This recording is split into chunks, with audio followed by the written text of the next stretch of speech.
वोटों के लिए दिल्ली के रामलीला मैदान में 5000 किलो खिचड़ी पका रही है बीजेपी। अनुसूचित जाति के 3 लाख घरों से जुटाया गया है दाल और चावल।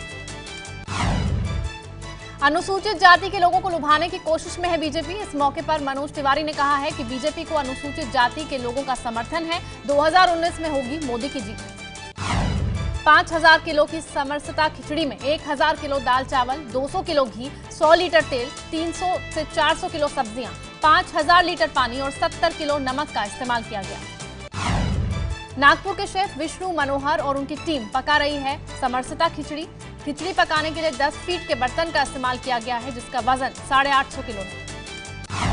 बीजेपी की भीम महासंगम विजय संकल्प रैली में खिचड़ी बनाने का नया विश्व रिकॉर्ड बनेगा। मौजूदा विश्व रिकॉर्ड 918.8 किलो का है। सबरीमला पर विवाद के बीच केरल में हिंसा जारी। कन्नूर में बीजेपी के राज्यसभा सांसद वी मुरलीधरन के घर पर बम फेंके गए। आरएसएस के दफ्तर पर भी हमला।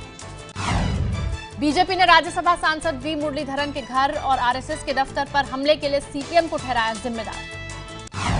2019 के चुनाव में राम मंदिर के मुद्दे से बीजेपी ने सहयोगियों ने किनारा किया। पासवान और नीतीश की पार्टी बोली विकास ही मुद्दा है। बीजेपी नेताओं को सता रहा है लोकसभा चुनाव में हार का डर। स्मृति ईरानी ने कहा 2019 हमारे लिए आसान नहीं। बंगाल बीजेपी अध्यक्ष दिलीप घोष बोले ममता बनर्जी एकमात्र बंगाली जो बन सकती हैं पीएम। बाद में लिया यू टर्न। तेजस्वी तेज प्रताप की मुलाकात पर जेडीयू का तंज। बिना नाम लिए तेजस्वी को दुर्योधन और मीसा भारती को शूर्पणखा बताया। करीब 2 महीने बाद तेजस्वी यादव के घर जाकर मिले तेज प्रताप। तेजस्वी ने बड़े भाई तेज प्रताप के पैर छुए। पंजाब में 1 हफ्ते के अंदर आम आदमी पार्टी को दूसरा झटका। एचएस फुल्का के बाद विधायक सुखपाल खेहरा ने पार्टी की प्राथमिक सदस्यता से इस्तीफा दिया। फिल्म एक्सीडेंटल प्राइम मिनिस्टर का ट्रेलर इंटरनेट से हटाने के लिए दिल्ली हाईकोर्ट में याचिका दाखिल। एबीपी न्यूज के स्टिंग ऑपरेशन सीएम की नाक के नीचे का बड़ा असर। भ्रष्टाचार और घूसखोरी के आरोप में यूपी के 3 मंत्रियों के निजी सचिव गिरफ्तार किए गए। एबीपी न्यूज के ऑपरेशन सीएम की नाक के नीचे में हुए खुलासे के बाद तीनों निजी सचिव की गिरफ्तारी पर यूपी के डिप्टी सीएम केशव प्रसाद मौर्य ने कहा है कि जिन्हें भ्रष्टाचार से प्यार है उनको नमस्कार है, यानी जो भ्रष्टाचार करेगा वो बख्शा नहीं जाएगा। स्टिंग ऑपरेशन में मंत्री अर्चना त्रिपाठी के निजी सचिव राम नरेश त्रिपाठी, संदीप सिंह के निजी सचिव संतोष अवस्थी और ओम प्रकाश राजभर के निजी सचिव ओम प्रकाश कश्यप रिश्वत की मांग करते हुए कैमरे में कैद हुए थे। एसआईटी ने तीनों मंत्रियों के गिरफ्तार निजी सचिवों की कस्टडी की मांग की है, जिस पर अदालत सोमवार को फैसला करेगी। यूपी के खनन घोटाले में सीबीआई पूर्व सीएम और समाजवादी पार्टी के अध्यक्ष अखिलेश यादव से भी पूछताछ कर सकती है। अखिलेश यादव के पास 2012 से जून 2013 के बीच खनन विभाग का अतिरिक्त प्रभार था। पूर्व मंत्री गायत्री प्रजापति से भी सीबीआई पूछताछ के लिए तलब कर सकती है। यूपी के खनन घोटाले में शनिवार को छापेमारी के बाद सीबीआई ने आईएएस अधिकारी चंद्रकला के खिलाफ केस दर्ज किया। हमीरपुर में अवैध खनन के केस को लेकर सीबीआई ने दिल्ली और यूपी के कई शहरों में छापा मारा। चर्चित आईएएस अधिकारी बी चंद्रकला के घर लखनऊ में भी छापा। आरोप है कि हमीरपुर की डीएम रहते हुए चंद्रकला ने तमाम नियम कानूनों को ताक पर रखकर खनन के पट्टे जारी किए। गुजरात के नवसारी में भजन कार्यक्रम में जमकर नोट बरसाए गए। लोक गायिका गीता रबारी के भजन के दौरान लाखों रुपए के नोट उड़ाए गए। बिहार के सहरसा में एम्स के लिए आंदोलन कर रहे लोगों का गुस्सा डॉक्टर पर ही फूट पड़ा। आरोप है कि डॉक्टर ने अभद्र बर्ताव किया, जिसके बाद लोगों ने डॉक्टर को बंधक बना लिया और उठक बैठक करवाया। यूपी के बागपत में महिला के साथ मारपीट का वीडियो वायरल। दुकानदार ने बेटी के साथ की थी बदसलूकी, जिसका महिला ने विरोध किया।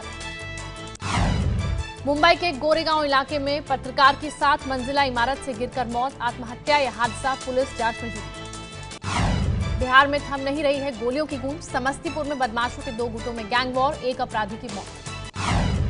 सिडनी टेस्ट में फॉलो ऑन खेलने को मजबूर ऑस्ट्रेलिया। चौथे दिन ऑस्ट्रेलिया की पहली पारी 300 रन पर सिमटी। सिडनी टेस्ट में कुलदीप यादव ने झटके 5 विकेट। मोहम्मद शमी और जडेजा ने 2-2 को निपटाया। भारत के पास ऑस्ट्रेलिया की धरती पर टेस्ट सीरीज जीतने का सुनहरा मौका। भारत ने आज तक ऑस्ट्रेलिया में टेस्ट सीरीज नहीं जीता है। अभी सीरीज में 2-1 से आगे है भारत।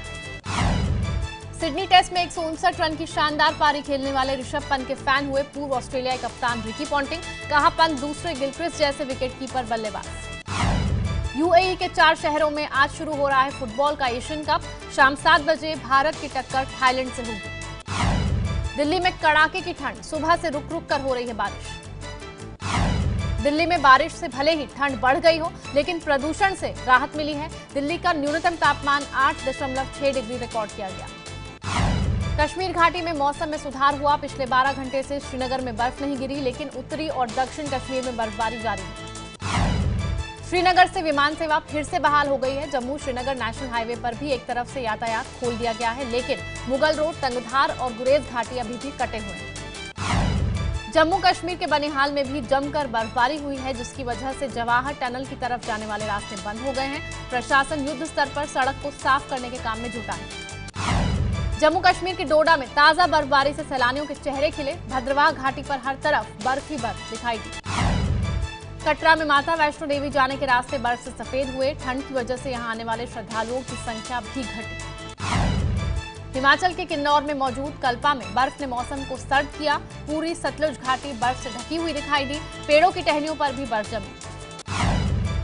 हिमाचल के कुल्लू में घर की छतों पर कई इंच मोटी बर्फ की चादर बिछी। कुल्लू में रघुनाथ जी का मंदिर भी बर्फ से ढका। शिमला में बर्फबारी के बाद ठंड बढ़ी। बर्फबारी का मजा लेते दिखे सैलानी। मनाली में 2 दिन से जमकर हो रही है बर्फबारी। ताजा बर्फबारी से सैलानियों की मौज। हिमाचल प्रदेश की डलहौजी में बर्फबारी के बाद पारा 0 डिग्री पहुंचा। चंबा के कई इलाकों का संपर्क आपस में टूटा। उत्तराखंड के पहाड़ी इलाकों में बर्फबारी की वजह से पारा 0 से नीचे। केदारनाथ में 4 फुट से ज्यादा की बर्फ जमी। बर्फ के चलते पुनर्निर्माण का काम भी ठप है। मौसम विभाग ने अगले 24 घंटे में और बर्फबारी की संभावना जताई है। उत्तराखंड के चमोली में भी हुई बर्फबारी। मैदानी इलाकों में बर्फबारी से पारा गिरा।